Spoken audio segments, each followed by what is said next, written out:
Warner Brothas Podcast, coming to you live and direct from the iPhone. Having some technical difficulties with the laptop.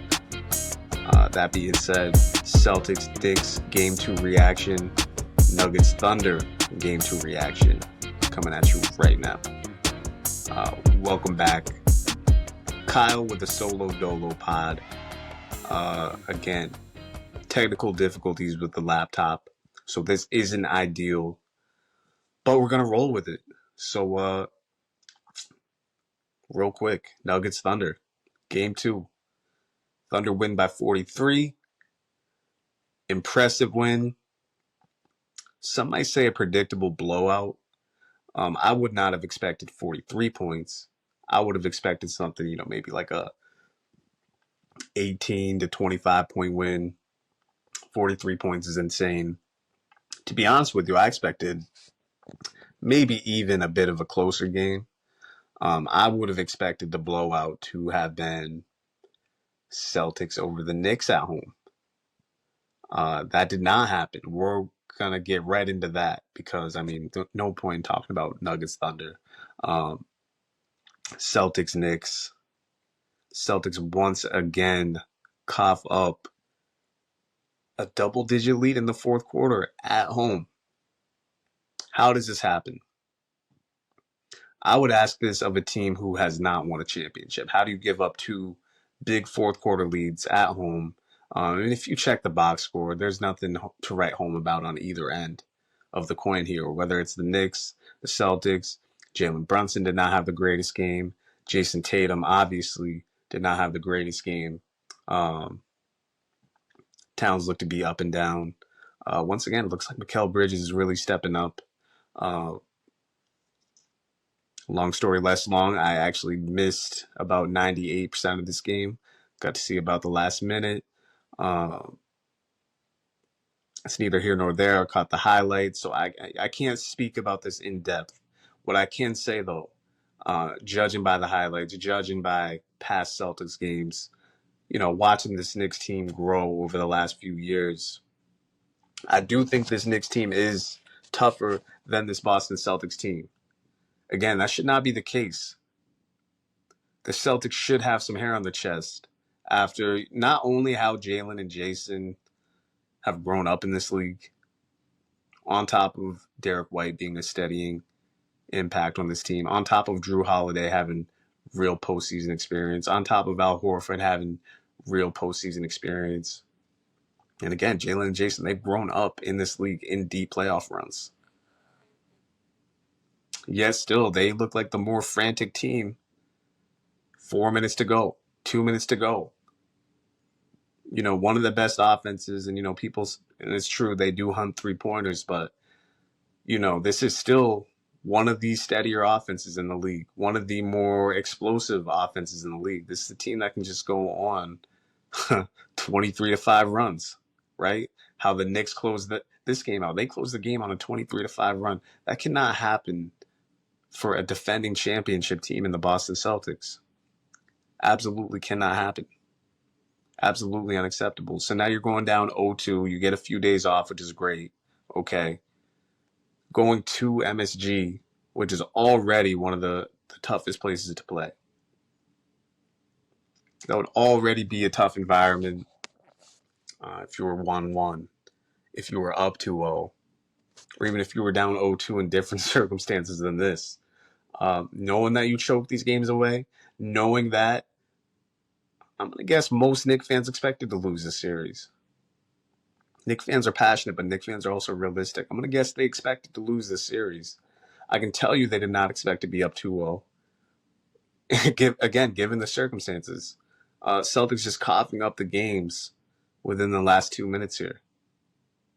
They're getting nothing out of Porzingis. They're bringing him off the bench. I know he was sick the first game. Came off the bench this game. But y'all should have enough. Celtics should have enough. You're essentially playing 7-on-7. Knicks didn't really get much out of the bench. They got 6 and 8 out of Mitchell Robinson. That's really all you can really speak of. Celtics got 6 and 8 out of Luke Cornett. So you essentially balance each other out. And they actually got minutes from Pritchard, Porzingis gave him something too, I guess, off the bench, whatever, in his 14 minutes. So even still, that's more than what the Knicks got off the bench. The Celtics scored more points off turnovers. Celtics, I believe, out-rebounded the Knicks this game. Neither team shot well from the field. Celtics shot worse from the field. Inexcusable loss, and I can make the case that this was a worse loss than Game 1, though they had the bigger lead in Game 1. That being said, I picked the Celtics in 5. Obviously, that is not happening anymore, but I still believe the Celtics could win, I guess, in 6 games. That would involve 4 straight. I don't see that happening, but it looks like the series is going to go 7, and that's if the Celtics get their shit together. Right? If the Celtics want to fuck around and keep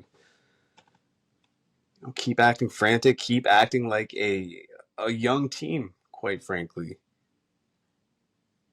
This is a veteran team on top of all the playoff experience. You could say this is whatever's beyond a veteran team. That's what this team is when it comes to playoff experience, when it comes to big games, when it comes to playoff situations. That's what the Celtics team is.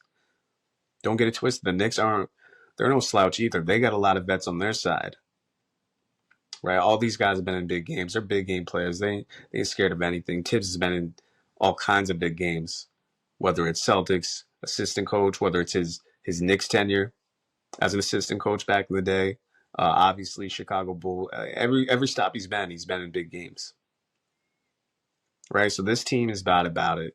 Knicks ain't scared of nobody. But I don't know. I still have a tough time seeing them winning the series. Right? If you're the Celtics, you can still say, okay, hey, how did we get up 20 in Game 1? How did we get up? I believe their largest lead was 18 or 20 in this game. Right? You can still point to that. And there's precedent for that in NBA history. But we're really about to see how tough they are. We're really about to see how legit of an NBA champion they are. I'm not too big on people talking about like this or that team's a fake champion. Oh, they only won because of this, they only won because of that. And there is some cases across NBA history where you can point it out. And it's fair to point it out to the Celtics last year. They faced some banged up teams. They caught a Pacers team that maybe I thought at the time maybe should not have been there, right? The Pacers were beneficiary of the Knicks being injured. Pacers look like they might be going back to the conference finals. So, looks like they might prove themselves right for last year. But I'll give you an example. I always thought, and you'll still hear people say this probably still to this day, that the 2015 Warriors got lucky because, not lucky, but, they were the beneficiary of injuries. I believe a key player was injured in each round that they played, all 4 rounds, including, of course, the finals. There was no Kevin Love. Kyrie gets injured Game 1. Warriors win in 6, right? What do the Warriors do? They didn't win the 2016 championship, but they gave you an all-time great defense, right, to prove that they were worthy champions. They obviously go 73-9, right, breaking the 72-10 Bulls record, best regular season team of all time. And it took an all-time comeback from the Cleveland Cavaliers, obviously led by LeBron James and Kyrie. Took them, took a Draymond Green suspension on top of all-time great performances from LeBron and Kyrie for them to bring it back from 3-1 all the way to a Game 7. All-time LeBron block, right? Like, it took literally to the final minute of the season, final seconds of the season, really, for the Cavs to knock the Warriors off, right? So we know that the Warriors were a worthy champion in 2015, and we know everything that happened after, obviously. Celtics, though, man, if the Celtics go down in 5, it's going to be fair. And I know Celtics fans are going to hate it, but it will be more than fair if people want to critique and ask the question whether they were a legit champion last year. Because I tell you this, legit champions don't go down the way they're going down right now. Game 1, okay, yeah, we've seen that. We've seen them when the road team who, maybe is a little less talented can catch you off guard and, sneak up on you, get a comeback win. Okay, we've seen that. And we know the Celtics are capable of that. We've seen them take their foot off the gas plenty of times. Shouldn't happen when you're a champion, but we've seen it. Games 1 and 2 at home and you do this, once again, unacceptable. Completely unacceptable. But hey, man, this is why we love the NBA playoffs. Never know what's going to happen game to game. You got the Celtics and the Cavs, 1 and 2 seeds at home, blowing both games, and now each are going to have a game 3 on the road for their season. Because we know the record, we know the chances, we know the odds when you're down 0-3. It just doesn't happen, right? So both will effectively be playing for their season. By the way, I expect both to win game 3s on the road. As you saw last night in my review, I said to me the series, doesn't really start until game 3. Right? That's when we really see things kick into gear. That's when we really see adjustments. That's when we really find out who is who, in my opinion, in the series. Then, of course, it escalates after that. Game 3, game 4, game 5. We see the escalation. Celtics and the Cavs going to come out beyond desperate if they want to save their season. Obviously, we'll see the Cavs and the Pacers on Friday. Celtics-Knicks game 3 on Saturday. I cannot wait. I'm not missing... might miss a second of the game. I was about to say I'm not going to miss a second of the game. I very well might miss 1 or 2 seconds. I'm going to try to make it back during the first quarter. I very well could just take off work that day and catch the whole game, but I'm going to try to do everything because, I'm a psychopath sometimes, I guess, but cannot wait. We have Warriors-Timberwolves game 2 tomorrow. We know that Steph will be out tomorrow. It says he'll be reevaluated next week. I predicted last night that he will miss games 2 and 3 and try to come back game 4. I believe game 4's date will be... They play tomorrow. Game 3 will be Saturday. Game 4 might be Monday. So I don't know if he'll be back. I don't know if he'll be back Monday or if he'll be back game 5. I could see him trying to push it for Monday, though, especially if they're down 2-1. My prediction for tomorrow's game. I believe that, like tonight, I don't think the Nuggets view tonight's game as a must-win, right? They were playing hard, even being smacked down, 35 plus, 40 plus, second quarter on. They were still playing hard. Jokic fouls out in the third quarter. But you could see them still battling. Their top guys were still battling, trying to get it to a manageable score to maybe attempt to come back. But overall, I think they were okay going back home 1-1, right? The series kind of resets. Everyone's healthy. It's okay, right? In this case, with the Warriors being without Steph, I think they view tomorrow's game as a must-win. By the way, tomorrow's game, only game on the docket, Warriors-Timberwolves by themselves, so that'll be dope. I think you're going to see the Warriors really go for the jugular tomorrow, in the first half especially. See if they can hang with the Wolves, because the Wolves are going to, they're going to try to put it on them, similar to how the Thunder put it on the Nuggets tonight. They're going to try to get them the fuck out of here, especially with no Steph. And you heard Jimmy Butler talk about it last night, post-game, like, bro, it is hard to win without Steph Curry. He said that. And Minnesota's already an elite defensive team, and especially when it comes to perimeter defense. They're an elite perimeter defensive team. With Anthony Edwards, Jaden McDaniels, Nickeil Alexander-Walker. Then you've got Gobert protecting the hoop after that. This team's physical. This team's tough. They're a tough matchup for the Warriors with Steph. Obviously, even tougher without Steph. If you can get a throwback Jimmy Butler game, right? Or if you can make it ugly like they did last game and even get 3/4 of a Jimmy Butler game. We know Draymond's going to bring it. We know Draymond's going to be ready. We know he's going to be tough. But there's always the chance that Buddy Hield, can have a typical Buddy Hield game. He can fall off, right? If you continue to get this output that we've gotten from Buddy Hield in a Game 7 and in Game 1, then okay, you've got more than a puncher's chance. Especially if the rest of your team brings it. But it's really going to hinge on, can Jimmy Butler create for himself and for his teammates? If they can get that production from Jimmy Butler, especially early, I think that's when we're going to see Steve Kerr try to coach this game a certain way going into the second half.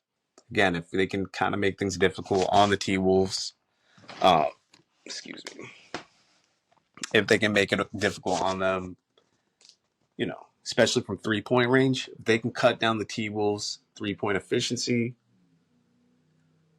Warriors are going to have a chance. I don't expect to see that, though. I expect it to be within 10 and 12 in the first half. Then I expect the Wolves to run away with it. And then I think we'll really see Kerr and the Warriors really try to win that game 3, right? I think they're going to view tomorrow and game 3 as a must-win, right? But I think if it gets away from them tomorrow, they'll kind of call off the dogs. They'll be like, all right, we're going to really try to go for it at home in game 3. And then I think you'll see them treat game 3 closer to like a game 5, game 7 type of thing. Similar to what we saw with JJ Redick early in last series. I think it was games 3 or 4 against the T-Wolves when he played his starting 5 or 5 of his top 6. He played the entire second half, no subs. We could see that sort of thing from Steve Kerr, or, some event where he plays like all 12 or 13 guys, whoever, however many you're allowed in your playoff roster.